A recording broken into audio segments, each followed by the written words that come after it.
Hey TGL squad, welcome back to the guest list. This month we are celebrating Women's History Month. I'm Sarah. And I'm Allie. Today we are talking about some of our favorite female artists and women we consider trailblazers in the industry, as well as our thoughts on being women in music and entertainment.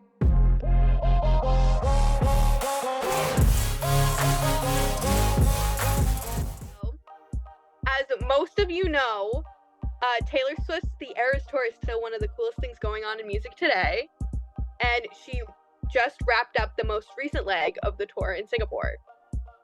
Yeah, there are a lot of cool things that women are doing in the industry. The Eras Tour is everything. I finally watched the movie.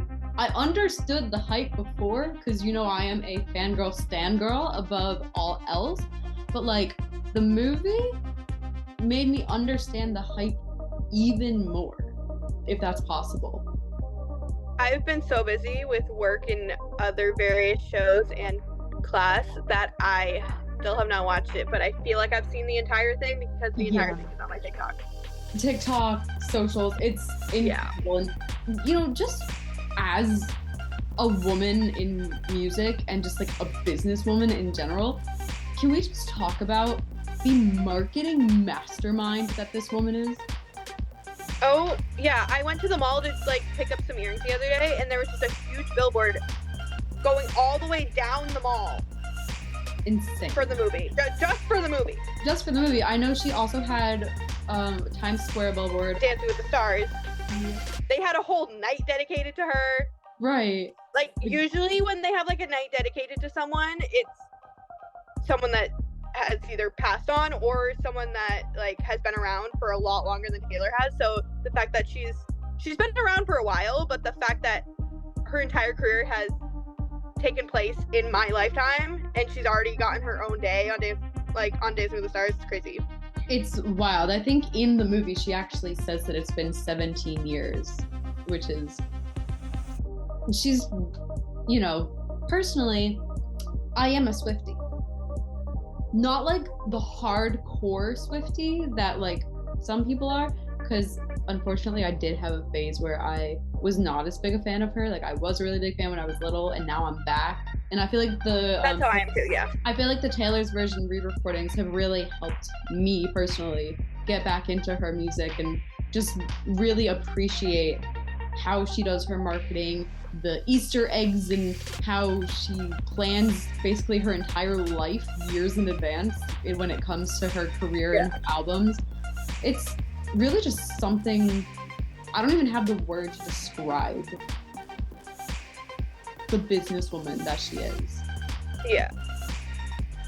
All I have to say is, Speak Now, Taylor's version came out at the most perfect time in my life. If you know, you know. Most of you do know. So that album came out, Free came out at the most perfect time. So there we go. Still have multiple songs on my on repeat playlist.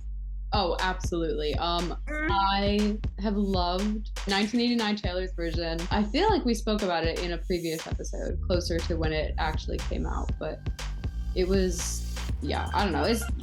The re-recordings have been amazing. Just how she's handled that whole situation. I don't know. I just think that she is not only an incredible artist, but whether you're a fan of her music or not, you just can't even argue about what an incredible businesswoman she is. And just overall, I think that makes her a really cool woman in music. But who else we should talk about? Taylor's broken a lot of records and such, but who we really need to be talking about right now is Billie Eilish. Yeah, she's been taking over for years, but most recently she just took home the Oscar for Best Original Song for Barbie, What Was I Made For? She became the youngest person to be a 2-time Oscar winner. Yeah, get that. Not just the youngest woman, the youngest person. She's 22. Mm-hmm. I don't know. That's crazy. It's literally ridiculous, and I thought that her Grammys performance was amazing, but when she performed What Was I Made For at the Oscars, oh my gosh, I had full body chills. I still didn't watch the video, but I could hear it from the other room because I was at my best friend's house and her grandma was watching, so I could hear it. But standing ovation, like it. Yeah. If you haven't watched it, like Allie, you need to go watch it, like as soon as this podcast episode is over, because it was just really something else. Like Allie knows how highly I thought of the performance that Billy and Phineas did at the Grammys, and the Oscars performance just blew it out of the water. She totally took this entire award season by storm, and I feel like I also saw on social media, I believe it was the 99.7 Now radio Instagram. Shout out to the Bay Area and our friend Joanna. I feel like I saw on their social media that she's the first woman to win an Oscar, a Grammy, and a Golden Globe, all for film, twice. Wow. Yeah. It's pretty unreal. And just, I can't even fathom what else she's going to do. Yeah. She's 22 now. Like, I had always enjoyed her music, but I wasn't like a hardcore stanny until, like, I mean, I still wouldn't consider myself one, but I gained so much more respect for her the first time I've only ever seen her live once, but the first time I ever saw her live. Oh. It was actually the first day my best friend and I ever met, and I was crying over Shawn Mendes, she was crying over Billy. It was just a fun time. Beautiful.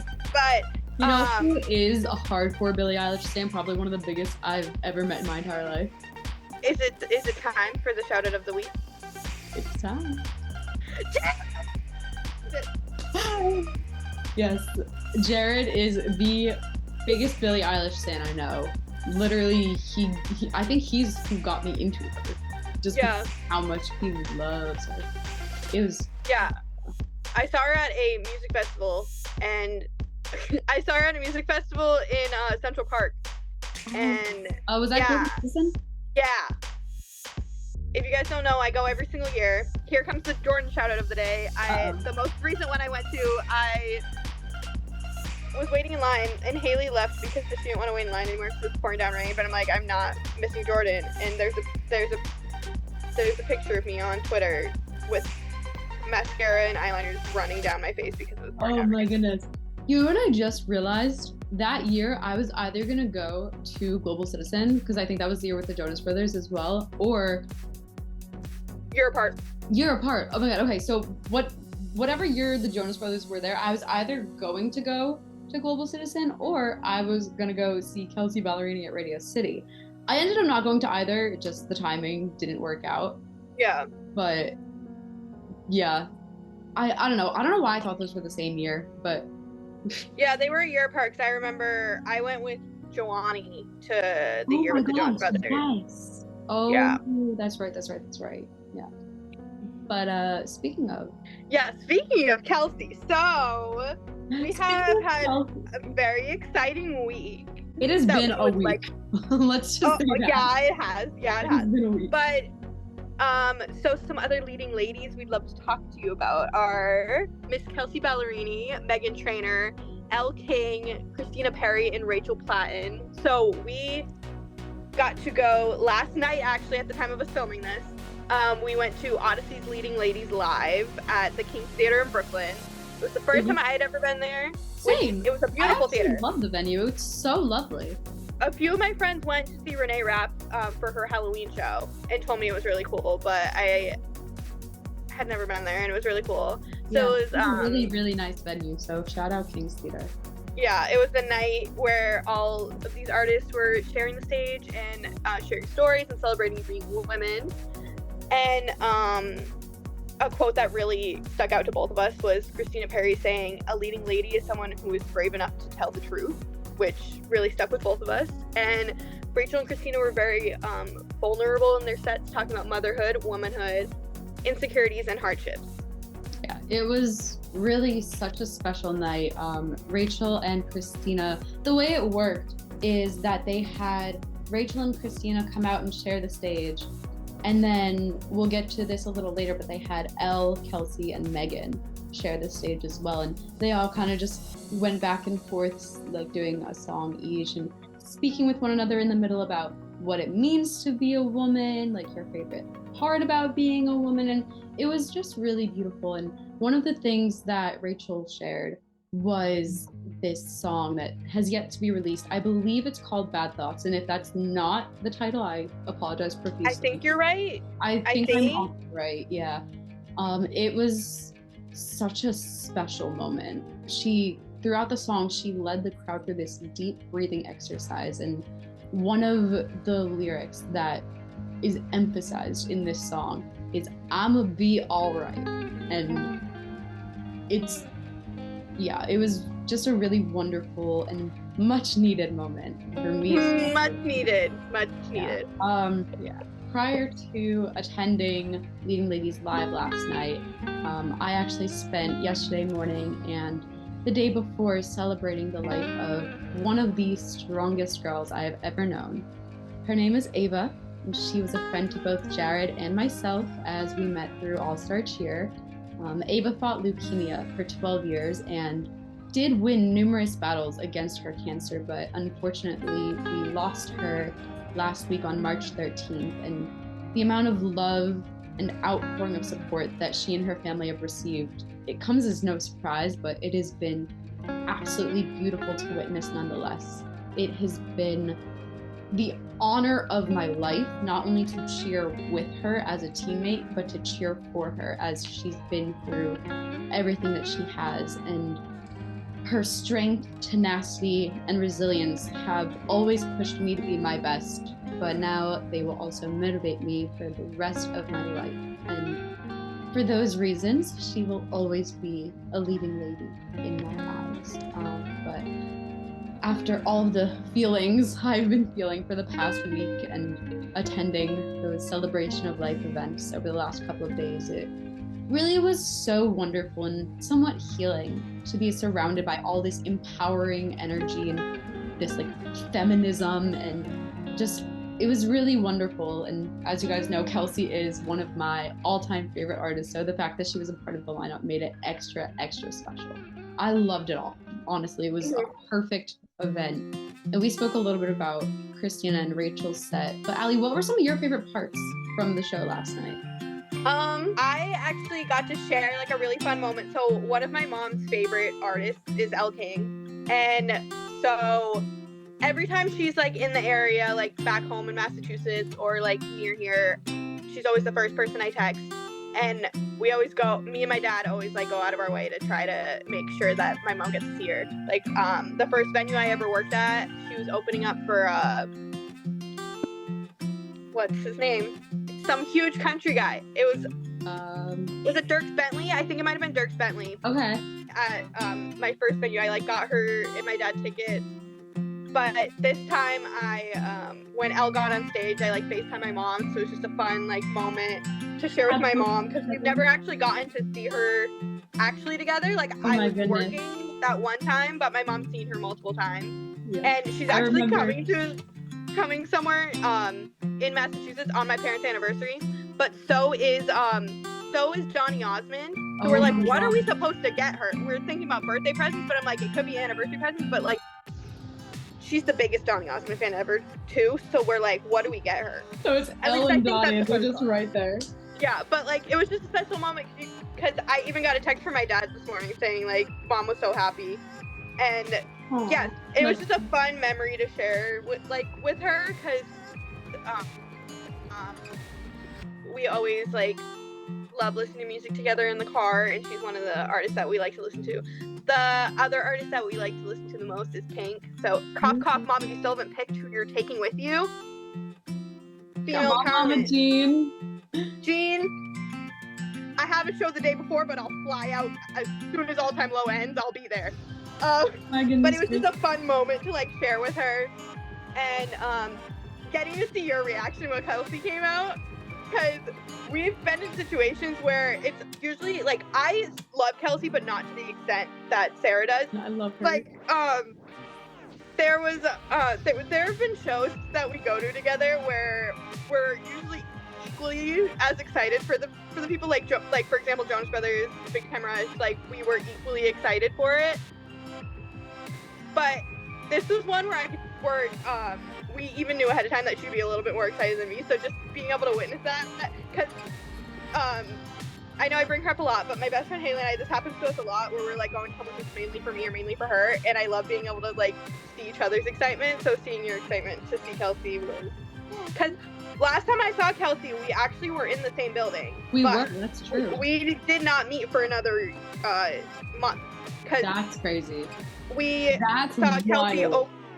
We saw Kelsey open up for the Jonas Brothers, and the funny thing is, show, by the way, if I could have one show for the rest of my life, like that's it. And the funny thing is, we both got those tickets as graduation presents.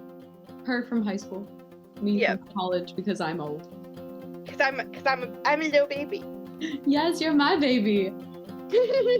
Oh my god, but yeah, it was so much fun.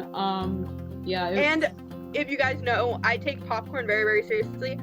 Very angry about popcorn prices, but I know they can charge that because people are gonna buy it. I was a little sad that Spotify friends, Allie's pointing to herself when she says that people can buy it. She's like, me, I'll buy it. And I was also very disappointed that they ran out of grenadine, so I couldn't get a Shirley Temple. And another thing to know about me is I'm addicted to Shirley Temples. Thank you a lot, Desi. Aw. Yeah. I don't know, the whole night was just so great, and obviously seeing Kelsey is something I will never turn down when I have the opportunity. And it really just, in a way, felt like a night of hanging out with our cool older sisters. I don't know if you got like that same kind of vibe, but I was like, oh my god, they're so cool.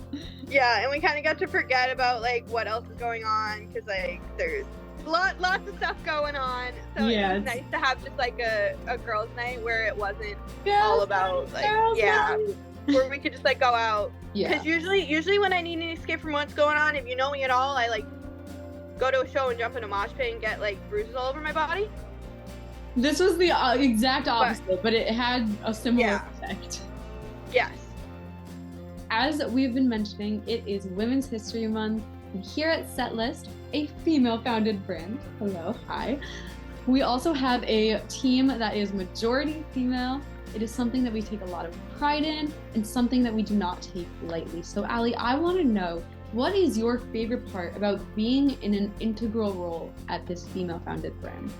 It's kind of special that you have like your girlfriends with you, and we've the funny thing is, when we were like building our rep list, we actually brought in some people that I knew from like back home and from like other artists and stuff. So it's kind of cool getting to bring multiple of like different friend groups together that may not have known each other just because like different places in the country and stuff.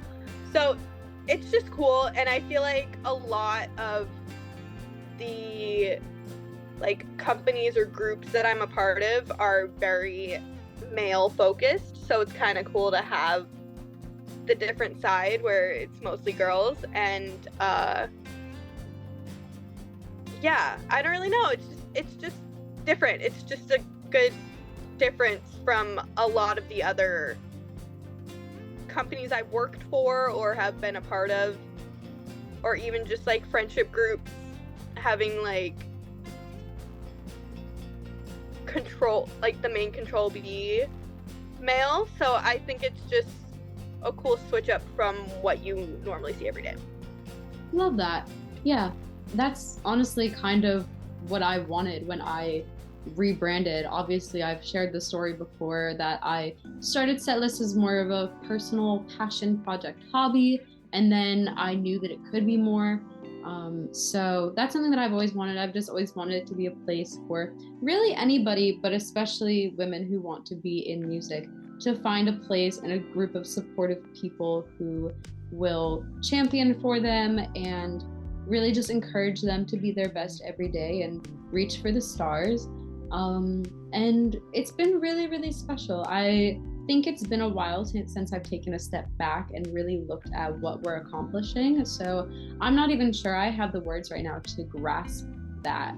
But I've been hearing from friends recently, we've had some really cool content come out recently, and it's just something that I'm very proud of, and I hope that we can continue to be a place for really any aspiring music industry professional, but especially those who identify as women and non-men and all of that, to really feel safe and be supported. And yeah, I hope that I hope that I can look back and I can say that I've made a difference as a woman in the music industry. We've spoken a lot about some of the female artists that we've really loved. I feel like there are a few women in our lives who have been inspirations to us more on the business side. I know that I will always shout out Jamie Bellotti. She is the founder of Band and Mutuals Agency, which I just saw on social media. I was just about to say, today is the perfect day to be shouting out Jamie. It is a perfect day to shout out Jamie, who, as we mentioned, is the founder of Band and Mutuals Agency, but we just found out today that she and Jake Posner, who founded The Culture Theory, they're now merging Mutuals and The Culture Theory into Forte, and they're going to be using their expertise to manage and market artists in a new way. Jamie, we are so proud of you. Congratulations. We cannot wait to see all of the success that Forte will have, and we're very excited for you.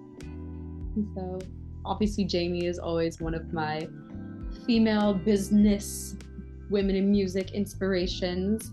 My Forbes 30 under 30 recipient, which is just insane. I will never not be so proud of you for that.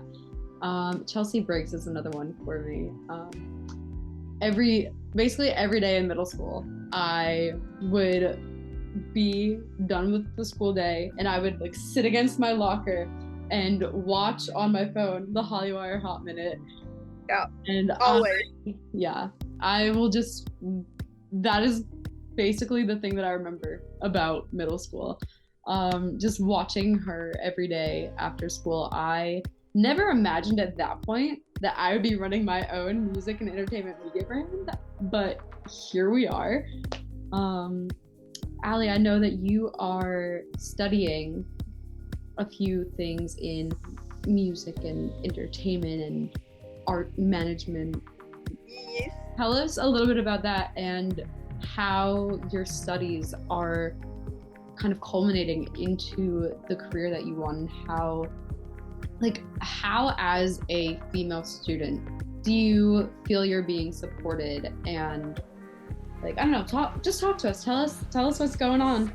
So, if you guys don't know, I am a third-year student. I go to school in New York City, and I started out as a arts and entertainment management major, but I have recently switched to communications and media studies because if you know anything about certain business schools, that there are a lot of math classes that are very hard to pass because you need to do the business core before you get to the actual major core. So I was like, let's see if there's an option that could help me. And I had talked to a friend about this years prior. And she told me that she switched to a communications and media studies major with arts entertainment as the minor. I was going to do that, but I can't graduate on time if I add a minor. But I did end up switching to communications and media studies, and immediately it just felt like a better fit because it seemed like all of the classes were at least entertainment related, because it was kind of frustrating where I was going to school for music business, but I wasn't taking any entertainment related classes. It was all dealing with money, and it was all econ classes and math, and I'm like, this isn't really what I'm doing.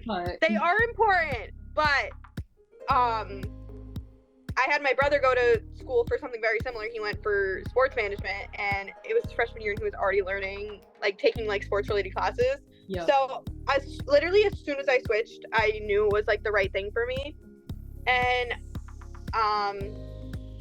it wasn't, a lot of people have the stereotype of communications are just taking the easy way out. I'm like, no, I just wanted to enjoy it a little bit more, and I definitely have been. That's important. And I'm so happy. Yeah. Thank you. Because if anyone knows me, there was a period that wasn't so great. So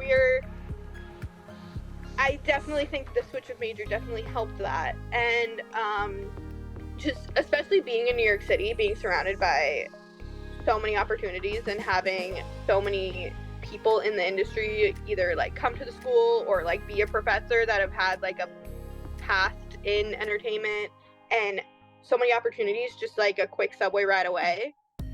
It's just, I always knew I wanted to live in a city. I thought it was LA when I was younger. I mean, who knows in the future, but you're young, you'll figure it out. And then I obviously considered Boston because if you don't know, that's where I'm from. But as soon as I started visiting New York more often, I had only been one time before my brother went to school there. I just fell in love and I knew it was a place I wanted to be. And I'm surrounded by so many other women that are in the same mindset as me, because I feel like sometimes when you're in a small town, you're not surrounded by the people that you need to be to grow, especially in this industry. So being able to meet so many people and just grow while being here has been really amazing. And yeah, it's just really cool to be like surrounded by so many great influences and people. I love that for you. And I feel like there are a couple classes you're taking that might be helping you out right here on the podcast too. Am I correct about that? Yes, I actually just started a new class that it actually was like, I got an email a few weeks ago saying that there was an accelerated class that was going to be offered like later in the semester if you wanted to add extra credits or like switch out a class that you didn't love. And I actually had that. And that's awesome. Yeah, just because I switched so late in like my schooling, I have to take 18 credits the rest of my semesters at school to graduate on time. You got it. Yeah. So I was like, oh, I'll add this. It's writing for electronic media. And we've already been talking about like podcasting. And when we did like the get to know you thing, of course I shouted us out. But yeah, I've only had one class of that. But one of the classes I was looking last semester, there is a like podcast specific class. So I know we have to make our schedule soon, so might have to sign up for that one. Well, I'm sure you'll let me know what goes on with that. But speaking of the podcast, are we about to tell them? I think so. We have an announcement for the first time in TGL history. We've been having a lot of firsts lately. We are hitting you with a double feature. That's right. The topic of women in music and entertainment is so important to us. So we are extending our conversations about it and have the absolute honor of chatting with the one and only Chelsea Briggs. Chelsea is the founder and creator of Hollywire, an on-air host and producer for Billboard, and a correspondent for Live One. This episode will be dropping later this week, so be sure to keep an eye on our socials for all the details. We are so excited. When I was telling my story earlier about watching the Hot Minute, it was so difficult for me not to say anything else. I just wanted to blurt it out, but now that it's out and you guys know about it, we are so excited. I'm so happy. But speaking of our socials, Allie, let's make sure that everybody knows where to find us so they can find out all the details. For socials, we have our Instagram, formerly Twitter, and our TikTok at Setlist Media, and you can also follow our second Instagram, TGL Pod. Yep, and obviously, if you're already listening to the podcast or watching it, you know where to find us on YouTube and Spotify. If you're watching on YouTube, all of our social media links will be down in the description below. And if you're listening on Spotify, thanks so much for joining us. We will see everybody later this week for part 2 of our conversation on women in music and entertainment featuring Chelsea Briggs. See you guys later. This episode of the Guest List podcast is dedicated to Ava Rasmussen.